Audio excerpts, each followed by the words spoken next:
예, 오늘은 시편 8편의 말씀을 가지고 주의 이름을 보는 사업가, 주의 이름을 보는 사업가라는 제목으로 함께 하나님 말씀을 나누도록 하겠습니다. 오늘 우리가 보는 시편 8편은 시편에 등장하는 첫 번째 찬양 시입니다. 여호와 우리 주여, 주의 이름이 온 땅에 어찌 그리 아름다운지요. 너무 유명한 구절인데요. 이 구절이 시편 8편의 첫 번째 구절로 또 마지막 구절로 배치되어 있어요. 그리고 그 가운데에 여러 내용들이 담겨 있는 형태입니다. 여호와 우리 주여, 주의 이름이 온 땅에 어찌 그리 아름다운지요. 시인은 주님을 먼저 부릅니다. 여호와 우리 주여. 여러분은 하루에 첫 입술로 말하는 단어가 혹시 무엇인가요?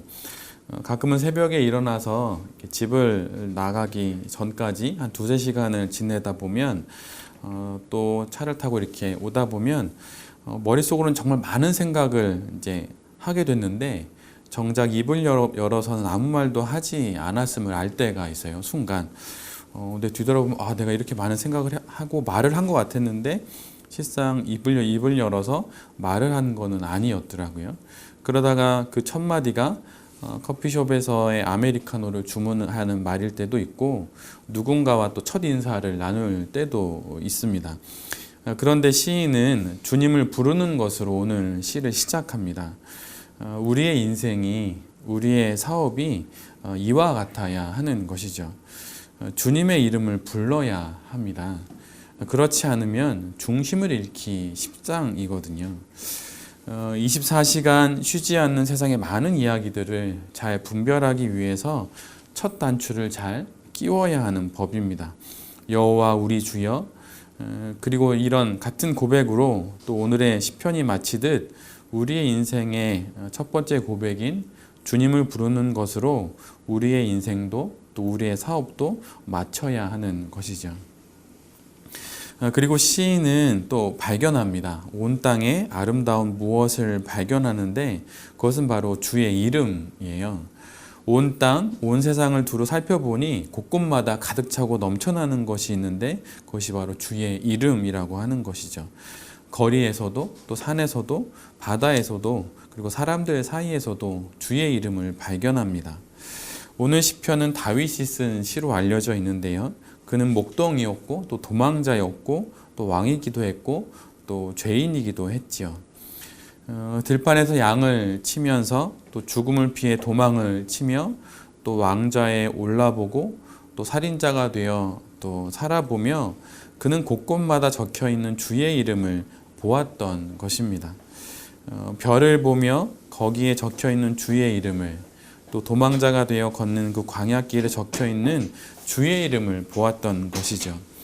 왕좌에 올라서도 거기에 적혀 있는 주의 이름을 보았고 어느 곳 어느 때에도 거기에는 항상 주의 이름이 적혀 있었던 것입니다. 그런데 시인은 그 이름이 아름다웠다고 말해요. 주의 이름 앞에서 희망을 보았고 또 자신의 죄를 보았기 때문에 그는 주의 이름이 아름다웠다라고 이야기하죠. 이 고백으로 시작한 시는 하나님의 이름이 아름다운 그 예들을 또 연이어 말합니다. 그 첫 번째 내용은 어린아이들과 젖먹이들의 그 작은 입이 하나님 대적의 말문을 막히게 한다는 내용입니다.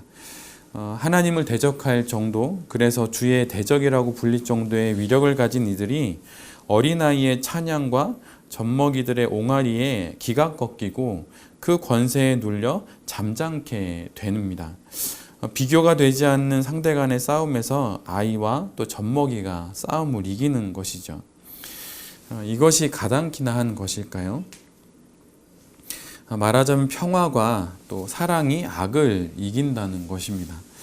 하나님을 찬양하는 그 여리고 약함이 강함을 이긴다고 하는 것이죠. 이 믿기지 않는 일이 다윗의 그의 평생에서 드러난 거고 또 그가 본 것이라고 말합니다. 사업의 자리에서 또 경제와 정치, 교육과 문화, 종교, 온 세상의 일들 속에서 언제나 소위 강자가 약자를 이기고 강자는 법망을 참 잘도 피해가지만 약자는 어김없이 법의 그물에 걸립니다. 그런데 약함이 강함을 이긴다고 하지요. 여러분은 이것이 믿어지시나요?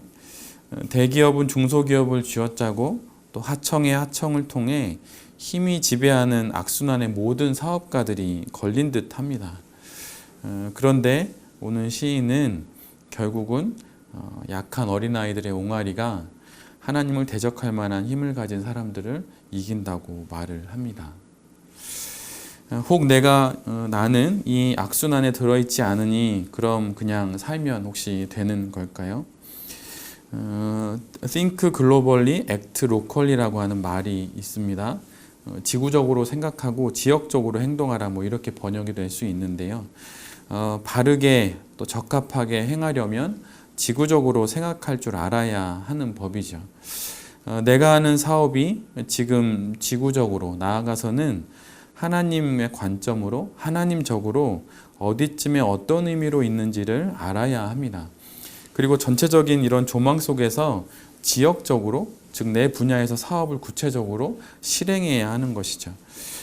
그런데 그럴 때마다 사실 엄청난 괴리감이 생깁니다. 아마 몇 날 며칠을 두통에 시달릴지도 모릅니다. 그러나 그 괴로움이 그 사업을 붙잡아주는 중심추가 될 것입니다. 마치 여전히 흔들리고 있는 나침판이 믿을 수 있는 것처럼 말이죠. 이 믿기지 않는 고백 앞에서 씨름할 때 비로소 그곳에 있는 주의 이름을 보게 될 것입니다. 우리 베렙 가족들이 이런 모험과 도전을 할 수 있기를 빕니다. 가장 작은 생명의 소리가 하나님의 대적의 말문을 막히게 합니다. 이 상상할 수 없는 일들 속에서 주의 이름이 아름답게 빛나죠. 가장 작은 생명의 작은 소리로도 하나님의 이름이 높임을 받습니다. 이것은 마치 수천억을 가진 부모가 어린 자녀가 주는 100원짜리 선물을 더 영광스럽게 여기듯 하나님께서 이렇게 몸부림치는 우리의 사업을 그렇게 영광되이 받아주시기 때문에 우리의 사업이 하나님의 이름을 높이는 사업이 됩니다.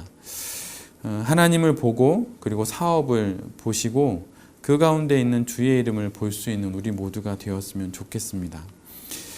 두 번째로는 시인이 예로 삼는 것은 하늘과 별과 달이에요.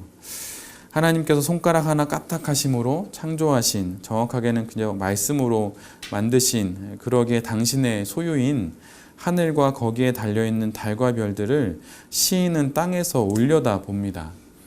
아래에서 위를 올려다 보니 더 커 보이고 대단해 보이죠. 하늘과 땅과 별과 나, 이 역시 비교가 되지 않을 차이입니다. 올려보니 자신의 존재가 참으로 작음을 알게 됩니다. 그런데 이 작은 존재인 나를 하나님께서 생각하시며 또 하나님께서 관계를 맺어주시죠. 하늘의 별과 달, 땅의 충만한 피조물들에 비해 크거나 위대하지 않건만 유독 인생들을 귀히 여겨주심에 놀랄 뿐입니다. 그냥 이미지로 말씀드리면 저 높은 곳에 계신 하나님이 하늘을 뚫고 별들을 이렇게 헤치면서 이 땅에 서 있는 나를 찾아오셔서 나를 이렇게 눈여겨 보시는 거죠. 하나님께서 사업을 하며 사는 우리 인생을 귀하게 여기십니다. 저 하늘보다 저 바다보다 귀하게 말이죠. 이 작은 인생을 하나님께서 주목하십니다. 내가 뭐라고 이렇게 말하면서 내 스스로 나를 가벼이 여기지만 하나님께서는 그런 나를 주목하십니다. 이 주목하심을 볼 수 있어야 하는 것이죠. 하늘과 별과 바다, 그 온 세상보다 작은 나를 하나님은 주목하십니다. 이 주목하심이 나를 그 어떠한 어려움과 난관 속에서도 살게 하지요. 그 주목하심을 잊지 않아야 해요. 옥하는 목사님이 당신의 그 사역을 두고 여러 말씀을 하셨지만 그분이 하셨던 이야기 중에 이런 이야기가 있어요. 나의 설교에는 두 가지가 모자란다. 정리하면 이런 거예요. 첫 번째는 EQ가 모자란다. 이렇게 말씀하셨어요. 뭐냐면 하나님의 말씀을 잘 정리해서 교리적으로 지적으로는 잘 전해서 제자도 양육하고 했는데 하나님 성경 안에 있는 하나님의 그 감정을 이렇게 공감해서 드러내는 그 EQ가 자기에게 너무 부족했다는 거예요, 당신에게. 그리고 또 하나는 하나님의 그 말씀을 당신이 전했던 그 말씀을 실제로 몸으로 살아내는 게 없었다는 거예요. 그러면서 제가 그 말씀을 들으면서 그럼 뭐 이거를 뭐 EQ에 뭐 이렇게 비슷한 용어로 쓰면 뭐 AQ에서 뭐 액션이란 단어를 써야 될까 이런 생각이 들기도 했는데 행동 지수가 부족했다고 하는 것이죠. 근데 실제로 오늘 우리가 만나는 시편에서 우리가 궁극적으로 만나야 하는 것은 어떤 문학 작품에 대한 비평처럼 이 각 구절구절들을 알 게 아니라 하나님께서 나 같은 이 하찮은 인간을 저 우주의 별과 달과 구름을 하늘을 다 헤치고 내려오셔서 나를 주목하신다는 거예요. 내가 어떤 상황에 있든 어떤 조건에 있든 내가 어디에 누구와 있든 하나님께서 나를 지금 주목하신다고 하는 것이죠. 그것을 볼 수 있는 눈이 우리에게 있어야 해요. 신학을 아무리 많이 알고 대단한 신비를 체험하다 하더라도 궁극적으로는 성경을 통해서 우리가 만나야 하는 건 하나님이 나를 주목하신다고 하는 그거 하나예요. 예수 그리스도가 이 땅에 오신 이유, 성육신하신 이유도 그거 하나 때문이에요. 나를 주목하시고 나를 어떻게든 지켜내시려고 하는 그 하나님의 그 바라보심이 성경을 통해서 우리가 만나야 하는 것이죠. 칼빈도 그리고 수많은 종교 개혁가들은 사실은 그 당시 유명한 지식인들이었어요. 그래서 사실은 그 전통 아래에 있는 개혁교회나 많은 개신교 신학들이 지극히 너무 지적이에요. 그래서 너무 냉랭합니다. 그러나 실은 그 이전에 있었던 1500년에 가까운 그 기독교 신앙들은 지극히 감동적이었고 지극히 정서적이었어요. 그래서 순교의 자리에 나갈 때 어떤 지적인 깨달음을 앓고 순교의 자리에 나갔던 게 아니에요. 물에 빠진 자녀를 보면 그냥 뛰어드는 엄마처럼 그 순교의 자리에 그냥 나갔던 것이죠. 근데 오늘 시인도 그렇게 이야기를 하는 거예요. 내가 지금 주목하고 있다. 그러니까 시인이 내가 뭐라고, 사람이 도대체 무엇이기에 하나님 나를 보십니까? 4절에 나와 있는 말씀처럼 사람이 무엇이기에 주님 저를 생각하십니까? 내가 뭐라고 주님 나를 돌보십니까? 이걸 시인은 경험했던 것이죠. 살인을 교사했던 다윗이 하나님 그래도 저를 보시겠습니까? 그런 거죠. 우리에게 이런 정신이 있어야 합니다. 이런 믿음이 있어야 하는 거죠. 오히려 그래서 어려움 속에서도 하나님을 만나야 하는 거죠. 오히려 더. 여러분은 큰 교회가 어떤 교회가 큰 교회라고 생각하세요? 교인이 한 3만 명쯤은 되고 건물은 지하 지상 한 10층은 되고 예산은 한 수백억이 되면 그게 큰 교회인가요? 그렇지 않습니다. 큰 교회는 큰 정신 앞에 성도들을 세우는 교회가 큰 교회예요. 큰 정신 앞에 서는 성도들이 많은 교회가 큰 교회입니다. 예를 들면 협소한 장로교나 성결교나 감리교, 성공회, 가톨릭 이런 것들에 갇히는 것이 아니라 이런 것을 품고 넘어서서 거대한 기독교의 흐름과 정신들을 소개하고 설교함으로 그 큰 정신, 예수 정신 앞에 그리고 그 깊은 정신, 예수 정신 앞에 사람들을 세워서 그들이 큰 정신의 사람이 될 수 있도록 세우는 교회가 큰 교회이고 그런 사람들이 많은 교회가 큰 교회인 거죠. 큰 정신 앞에 설 때 그 사람은 큰 사람이 됩니다. 그럼 어떤 사업이 큰 사업일까요? 그것은 큰 정신을 가지고 하는 사업이 큰 사업이에요. 이런 정신을 갖고 사업을 하는 우리 베렙 가족들이 되기를 빕니다. 그래서 조금이라도 지금보다 더 나은 세상을 만드는 일, 하나님 나라가 되게 하는 것, 이 세상이 하나님 나라가 되게 하는 것, 그 일을 하는 것이 바로 큰 정신으로 하는 사업인 거죠. 그럴 때 곳곳마다 주의 이름을 보게 될 것입니다. 정치는 왜 하는 것인가요? 그것은 왕의 제도를 허락하셨듯이 그렇게 하나님께서 정치를 우리에게 주셨는데 그것을 통해서 이웃을 섬기라고 하는 거예요. 사업은 왜 합니까? 사업은 역시 이웃 사랑의 도구예요. 이것을 잊어버리는 순간 정치는 정쟁이 되고 사업은 자본주의 사회 속에서 경쟁의 수단이 됩니다. 아무리 이익을 창출하지 않는 어떤 단체와 모임을 만들어도 궁극적으로 돈이 오가는 순간 나에게 어떤 나의 생계가 조금이라도 연관되는 순간 그것은 타락할 수 있어요. 어떻게든 그것을 막고 설득하는 과정도 필요하고 눈물로 호소할 필요도 있습니다. 저도 그래서 그때 많은 선생님들을 끌고 MT에 가서 5시간을 울면서 얘기를 했어요, 서로. 그러면 안 된다. 한계를 경험합니다. 그럴 때. 그래도 해야 되는 거예요. 내게 주어진 일이 그거라면. 그럴 때 조금이라도 더 그 순간보다 좀 더 나은 하나님께서 원하시는 그런 세상이 그 공동체나 그 사람을 통해서 이루어지게 되는 것이죠. 저는 그래서 우리 베랩에서 큰 사업가가 많이 나오기를 바라요. 조금 돈이 많으면 좀 더 영향력을 크게 끼칠 수 있습니다. 그게 그렇지 않지가 않아요. 예를 들면 고작해야 저의 입에 풀칠하는 이런 일을 하는 이런 작은 교회를 하는 목회를 하는 저보다 더 많은 사람에게 많은 이야기를 전해줄 수 있는 사람들이 더 많은 가능성과 기회들이 있는 건 당연해요. 그게 아니라고 말할 수는 없어요. 하나님이 그런 기회를 열어주시면 그 일을 해야 합니다. 그것을 따라가지는 않지만 만약 내게 더 큰 사업을 할 수 있는 기회가 있으면 사업을 해야 해요. 겸손이라는 것이 교묘하게 한 사람을 더 작은 사업에 묶어둘 수 있는 교묘한 신앙적인 이런 묶음은 끈이 될 수도 있어요. 인쿱을 통해서 10명의 아이들이 새로운 꿈을 꿨다면 20명이 꿈을 꿀 수 있도록 해야 하는 것이죠. 그런데 더 큰 꿈을 꾸게 되면 그럼 거기에 더 많은 시험거리가 있죠. 그래서 저는 저랑 같이 사역하는 목회자들에게 항상 이런 이야기를 했어요. 스타일이 다른 건 내가 기다려줄 수 있다. 허나 스피릿이 다른 건 난 안 되겠다. 그래서 많은 스타일을 용납을 합니다. 허나 스피릿이 공유되지 않으면 그것은 멈춰야 하는 것이죠. 그래서 리더는 항상 깨어 있어야 해요. 내가 큰 정신, 큰 스피릿에 잘 서 있느냐 그걸 수시로 확인해야 하는 것입니다. 그러면서 나랑 스타일이 다를 때 스피릿이 같다면 용납해 주고 기다려 주는 거죠. 저는 우리 베랩이 그래서 큰 사업가를 이렇게 이끌어내는 그런 기반이 되었으면 좋겠어요. 그래서 주의 이름을 보게 하는 사업가들이 이곳에서 많이 나오기를 빕니다. 우리 베랩이 세상을 좀 더 나은 세상으로 만드는 사업을 하는 이들이 많이 배출되기를 원해요. 그러라고 우리가 모인 것 아니겠습니까?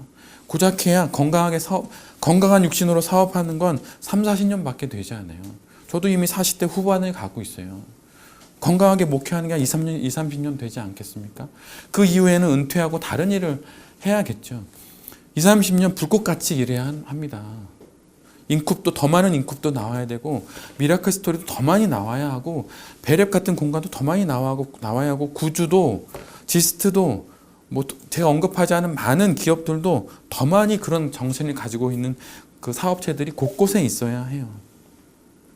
그런데 퍼지면 퍼질수록 타락할 수 있기 때문에 그것이 두려워서 그냥 마치 카타콤에 숨어 있는 게 아니라 그것을 알기에 더 자주 모이고 또 모였으면 더 잘 흩어져야 하는 것이죠.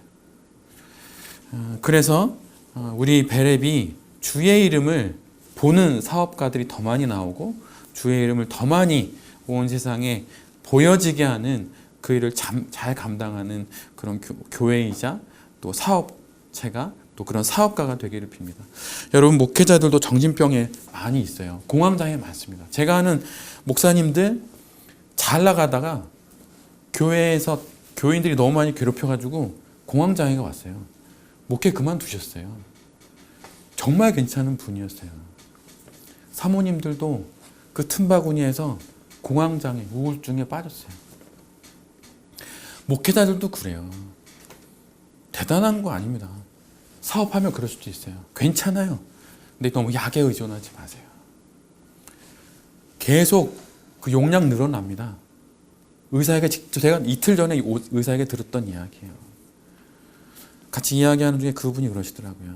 그게 수많은 물론 도움이 되지만 어느 정도까지 하면 멈춰야 합니다. 벗어나야 하는 거예요.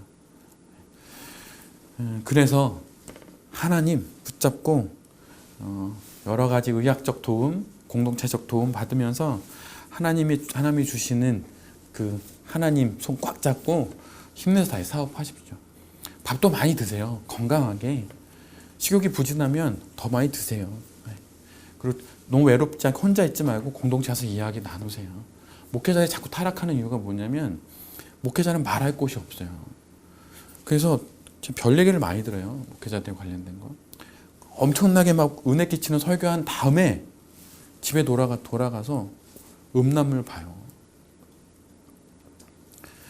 그러고 나서 주일 저녁을 보내요. 다 그런 건 아니겠지만 그리고 다음날 새벽기도 가야 되는 거예요. 그 괴리감이 너무 힘드니까 자꾸 또 범죄하게 돼요. 목회자든 사업가든 그 누구든 예외는 없는 거예요.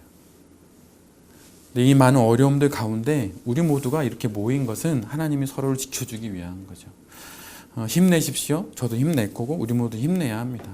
그래서 주의 이름을 바라봄으로 사업하고 목회하고 또 서로에게 주의 이름을 보여주는 그런 사업과 또 목회가 되어질 수 있도록 이 베렙이 그렇게 서로를 지켜주는 피난처요 또 좋은 교회가 될 수 있도록 함께 모여서 힘내고 또 우리에게 주신 사업을 잘 감당하는 우리 모든 베렙의 가족들이 될 수 있기를 빕니다. 한 주간 힘내시고 또 다음 주에 주의 이름을 본 고백함으로 또 간증으로 다시 모이는 우리 모두가 될 수 있기를 기도드립니다. 아멘.